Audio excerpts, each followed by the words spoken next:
গণমাধ্যমের কঠিন দুঃসময়ে বৈষম্য ও দমনপীড়নের শিকার সহযোদ্ধা ২১শে টেলিভিশন ও এনটিভি প্রায় দেড় দশকের বেশি সময় ধরে তবু চালিয়ে গেছে বস্তুনিষ্ঠ সংবাদ প্রচার ও দর্শকের আস্থা অর্জনের নিরলস লড়াই।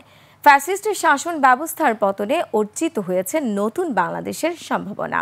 এবার তাই একযোগে মুক্ত গণমাধ্যম প্রতিষ্ঠায় কাঁধে কাঁধ মিলিয়ে এগিয়ে চলার আহ্বান সংশ্লিষ্টদের।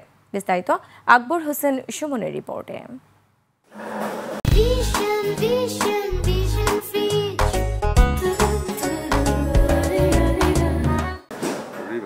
বেসরকারি চ্যানেল এনটিভি দর্শকের ভালোবাসা ও আস্থায় পার করেছে ২৩ বছর। প্রতিষ্ঠা বার্ষিকীতে প্রতিষ্ঠানটির নিজস্ব আঙিনায় এই বর্ণিল আয়োজন।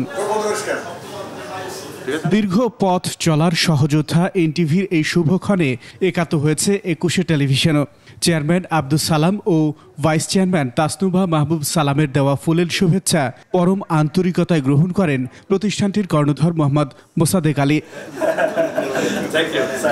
গণমাধ্যমের ওপর পতিত ফ্যাসিস্ট সরকারের অঘোষিত নিয়ন্ত্রণ আর নিপীড়নের শিকার এই দুই প্রতিষ্ঠান দর্শকের আস্থা নিয়েই এগিয়ে যাবে। আমাদের এই জার্নিটা খুব সুখকর ছিল না। আপনারা জানেন বিগত ফ্যাসিস্ট রিজিমে আমরা কি প্রতিবন্ধকতার শিকার হয়েছি, এবং অফকোর্স ইটিভিও অনেক প্রতিবন্ধকতার শিকার হয়েছে।